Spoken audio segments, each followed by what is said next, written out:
ANM ನ್ಯೂಸ್ಗೆ ಸ್ವಾಗತ. ಜನದಟ್ಟಣೆ ವಾಹನ ದಟ್ಟಣೆ ನಿಭಾಯಿಸಿ ಚರಂಡಿ ಮತ್ತು ಪಾದಚಾರಿ ರಸ್ತೆಗೆ ಅಡ್ಡಬಿದ್ದ ಬೆಂಗಳೂರು ರಸ್ತೆಯಲ್ಲಿನ ಮರಗಳ ಕಟಾವು. ಚಿಂತಾಮಣಿ ನಗರದ ಬೆಂಗಳೂರು ಜೋಡಿ ರಸ್ತೆಯಲ್ಲಿ ಚರಂಡಿ ಪಾದಚಾರಿ ರಸ್ತೆಗೆ ಅಡ್ಡಬಿದ್ದ ಹಲವಾರು ವಿದ್ಯುತ್ ಕಂಬಗಳನ್ನು ತೆರವು ಮಾಡಿದ ನಗರಸಭೆ ಇದೀಗ ಚರಂಡಿ ಮತ್ತು ಪಾದಚಾರಿಗೆ ಅಡ್ಡಬಿದ್ದ ಮತ್ತು ಸಂಚಾರಕ್ಕೆ ತೀವ್ರ ತೊಂದರೆಯಾಗಿದ್ದ ಹಲವು ಮರಗಳನ್ನು ಕಟಾವು ಮಾಡುವಲ್ಲಿ ಯಶಸ್ವಿಯಾಗಿದೆ. ಇನ್ನು ಚಿಂತಾಮಣಿ ನಗರದ ಬೆಂಗಳೂರು ಜೋಡಿ ರಸ್ತೆಯಲ್ಲಿ ಮರಗಳು ಕಟಾವು ಮಾಡುವವರು ಮರಗಳು ಕಟಾವು ಮಾಡಲು ಪರದಾಡುವಂತಾಗಿತ್ತು. ಬಹುತೇಕ ಮಂದಿ ನಗರದ ಬೈಕ್ ಸವಾರರು ನಗರದ ರಾಘವೇಂದ್ರ ಸ್ವಾಮಿ ದೇವಾಲಯದ ಮುಂಭಾಗದಲ್ಲಿರುವ ಮರಗಳ ಕೆಳಗೆ ಬೆಳಗ್ಗೆ ತಮ್ಮ ಬೈಕ್ಗಳನ್ನು ನಿಲ್ಲಿಸಿ ಬೀಗ ಜಡಿದುಕೊಂಡು ಬೆಂಗಳೂರು ಮತ್ತಿತರ ಕಡೆ ಉದ್ಯೋಗ ಹೋಗುವವರು ರಾತ್ರಿ ಬಂದು ಮತ್ತೆ ವಾಹನಗಳನ್ನು ತೆಗೆದುಕೊಂಡು ಹೋಗುತ್ತಾರೆ. ಕಳೆದ 2 ದಿನಗಳಿಂದ ನಗರದ ಬೆಂಗಳೂರು ರಸ್ತೆಯಲ್ಲಿ ಮರಗಳು ಕಟಾವು ಮಾಡುತ್ತಿರುವುದನ್ನು ಕಂಡರೂ ಸಹ ಬೈಕ್ ಸವಾರರು ಮಾತ್ರ ಎಂದಿನಂತೆ ತಮ್ಮ ಬೈಕ್ಗಳನ್ನು ನಿಲ್ಲಿಸಿ ಹೋಗಿದ್ದರಿಂದ ಸದರಿ ವಾಹನಗಳನ್ನು ಎತ್ತಂಗಡಿ ಮಾಡುವ ಕೆಲಸಕ್ಕೆ ನಗರಸಭೆ ಮತ್ತು ಪೊಲೀಸ್ ಇಲಾಖೆ ಬಾರದ ಹಿನ್ನೆಲೆಯಲ್ಲಿ ಮರಗಳನ್ನು ಕಟಾವು ಮಾಡುವ ಗುತ್ತಿಗೆದಾರರು ಮರಗಳನ್ನು ಕಟಾವು ಮಾಡಲು ಕ್ರೇನ್ ತರಿಸಿ ಕ್ರೇನ್ ಮೂಲಕ ಮರಗಳನ್ನು ಕಟಾವು ಮಾಡುವಂಥ ಪರಿಸ್ಥಿತಿ ಒದಗಿ ಬಂದಿತ್ತು. ಇನ್ನು ಅತ್ಯಂತ ಜನನಿಬಿಡ ಮತ್ತು ವಾಹನ ದಟ್ಟಣೆ ರಸ್ತೆಯಲ್ಲಿ ಮರಗಳು ಕಟಾವು ಮಾಡುತ್ತಿದ್ದು ಮರಗಳ ಕಟಾವು ಮಾಡುವವರು ಸಂಚಾರ ನಿಯಂತ್ರಣಕ್ಕೆ ಎಣಗಾಡಬೇಕಾಯಿತು. ಮರಗಳು ಕಟಾವು ಸ್ಥಳದಿಂದ ಕೇವಲ ನಗರ ಠಾಣೆಗೆ ಕೆಲವೇ ಹೆಜ್ಜೆಗಳ ಹತ್ತಿರದಲ್ಲಿರುವ ನಗರ ಠಾಣೆ ಪೊಲೀಸರು ಸದರಿ ಸ್ಥಳಕ್ಕೆ ಬಂದು ಸಂಚಾರ ನಿಯಂತ್ರಣ ಮಾಡಲಿಕ್ಕೆ ಮುಂದಾಗದೇ ಇರೋ ಬಗ್ಗೆ ಅದೇ ರಸ್ತೆಯಲ್ಲಿ ಓಡಾಡಿದ ಪೊಲೀಸ್ ಅಧಿಕಾರಿಗಳು ಮರಗಳ ಕಟಾವು ವೀಕ್ಷಿಸಿದರೂ ಅಲ್ಲಿಗೆ ಸಿಬ್ಬಂದಿಯನ್ನು ನೇಮಕ ಮಾಡದ ಬಗ್ಗೆ ಗಮನ ಹರಿಸದೇ ಇರೋ ಬಗ್ಗೆ ಸಾರ್ವಜನಿಕರ ಟೀಕೆಗೂ ಸಹ ಗುರಿಯಾಗಿತ್ತು. ಇತ್ತೀಚೆಗೆ ನಗರಸಭೆ ಮತ್ತು ಪೊಲೀಸ್ ಇಲಾಖೆ ಹೊಂದಾಣಿಕೆ ಇಲ್ಲದಂತೆ ಗೋಚರಿಸುತ್ತಿದೆ. ನಗರದ ಬಹುತೇಕ ಕಡೆ ಒತ್ತುವರಿ ತೆರವು ಮಾಡುವ ಸಂದರ್ಭದಲ್ಲಿ ರಸ್ತೆ ಡಾಂಬರೀಕರಣ ಮಾಡುವ ಸಂದರ್ಭದಲ್ಲಿ ಸುಗಮ ಸಂಚಾರಕ್ಕೆ ನಗರಸಭೆಯವರು ಪೊಲೀಸ್ ನಿಯೋಜನೆ ಮಾಡುವಂತೆ ಮೌಖಿಕವಾಗಿ ಮನವಿ ಮಾಡಿದರೂ ಸಹ ಫೋನ್ ಕಾಲ್ ಮಾಡಿದರೂ ಸಹ ಬಾರದೇ ಇರುವುದನ್ನು ಕಂಡರೆ 2 ಇಲಾಖೆಗಳ ನಡುವೆ ಅಂತರ ಇರುವುದು ಮೇಲ್ನೋಟಕ್ಕೆ ಬಹಿರಂಗವಾಗಿದೆ.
ಸುಣ್ಣ సైడ్ కన్నా రా గాడి గుద్దేస్తా ఉంటాడు ఆయన.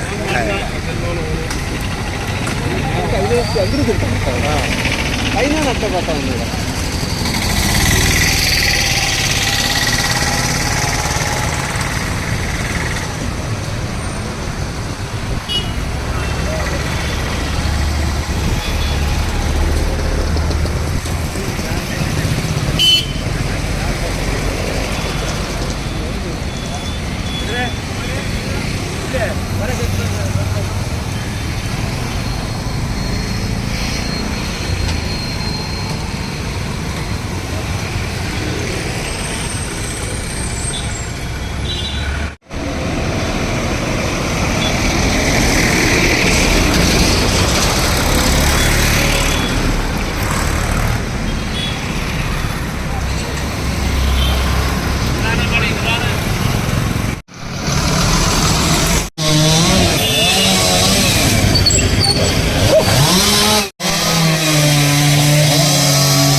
ఎంత ట్రైనింగ్ ఉండాలా అని.